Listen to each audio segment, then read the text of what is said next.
खुदावंद यीशु मसीह की सलामती आपके साथ हो। आज 21 नवंबर 2024 है। मत्ती रसूल की मार्फत लिखी गई इंजील मुक़द्दस के आज बाय तफसीरी मुताला को जारी रखते हुए आज हम 26वें बाब की 59, 60 और 61वीं आयत पर गौर करेंगे।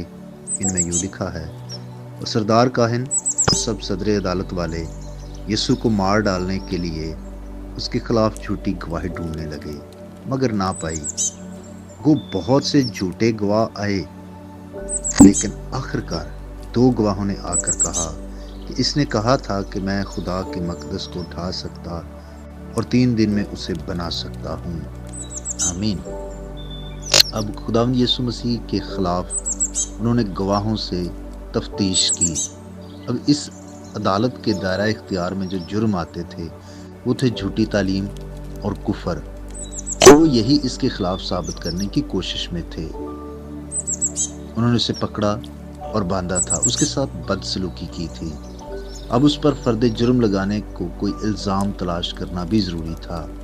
उसे कैद रखने की कोई वजह नहीं दिखा सकते। उन्होंने ऐलान किया कि अदालत में मौजूद इस कैदी के खिलाफ अगर कोई शख्स कुछ मालूमात फराहम कर सकता है तो हम उसे कबूल करने को तैयार हैं। इसी वक्त बहुत से अफराद ने उसके खिलाफ झूठी गवाही दी। कई कोशिशें तो नाकाम हुई, बातर रहीं। वो अपने दरमियान से कोई झूठी गवाही या गवाहियां ढूंढ रहे थे, मगर एक भी ना मिली। लेकिन आखिरकार 2 गवाह मिल गए। लगता है कि इनकी गवाही में मुवाफकत पाई गई, इसलिए इनकी बात सुनी गई और उम्मीद हुई कि अब बात बन जाएगी।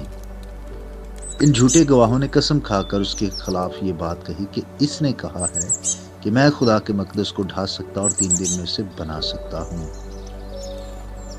इस बात से उन्होंने मसीह पर यह इल्ज़ाम लगाने की तदबीर की कि यह हैकल का दुश्मन है और उसे तबाह करना चाहता है। अब देखिए कि ये अल्फाज गलत दोहराए गए। मसीह ने कहा था कि तुम इस मक़दस को ढा दो, मगर वो कहते हैं और कसम खा कर कहते हैं कि इसने कहा है कि मैं इस मक़दस को ढा सकता हूँ। गया भी उसके खिलाफ इरादा रखता है और इसने कहा था कि मैं उसे 3 दिन में खड़ा करूँगा। ये बात जिंदा हैकल के लिए बजा तौर पर कही गई थी कि मैं उसे जिंदा करूँगा। वो कहते हैं और कसम खाकर कहते हैं, किसने कहा कि मैं 3 दिन में से बना सकता हूँ। अब इन अल्फाज को ना गलत दोहराया गया बल्कि गलत समझा गया। उसने अपने बदन के मक़दस की बाबत कहा था, लेकिन झूठे गवाहों ने कसम खाई कि उसने खुदा की हैकल यानी पाक मकाम के बारे में कहा है। ऐसे लोग होते हैं और अब भी हैं जो मसीह की बातों को खींचकर अपने लिए हलाकत पैदा करते हैं। भाई और बहनों, ये बहुत ज़रूरी है कि हम मसीह यीशु की बातों की दुरुस्त तशरीह करें और गलत तशरीह करके अपने लिए हलाकत पैदा ना करें। सो खुदा आपके साथ हो। आइए हम दुआ करें। यीशु मसीह में हमारे प्यारे आसमानी बाप, हम तेरी शुक्रगुजारी करते हैं आज की इस नई सुबह के लिए। वो सारी बरकतें जो तूने हमें दे रखी हैं उसके लिए हमारे दिल तेरी शुक्रगुजारी से भरे हैं। और मेरी दुआ है कि आज के दिन में अपने लोगों को नई बरकत अता करना, तेरी सलामती इनकी ज़िंदगी पर कायम रहे। दुख, तकलीफ़, परेशानियाँ, बीमारियाँ इनकी ज़िंदगी से जाती रहें। रे खुदा बाप, ताजगी के दिन आए, शादमानी के दिन आए, तेरे लोग जिस्मानी रूहानी तौर पर बहाल हों और खुदा तेरी शुक्रगुजारी करें।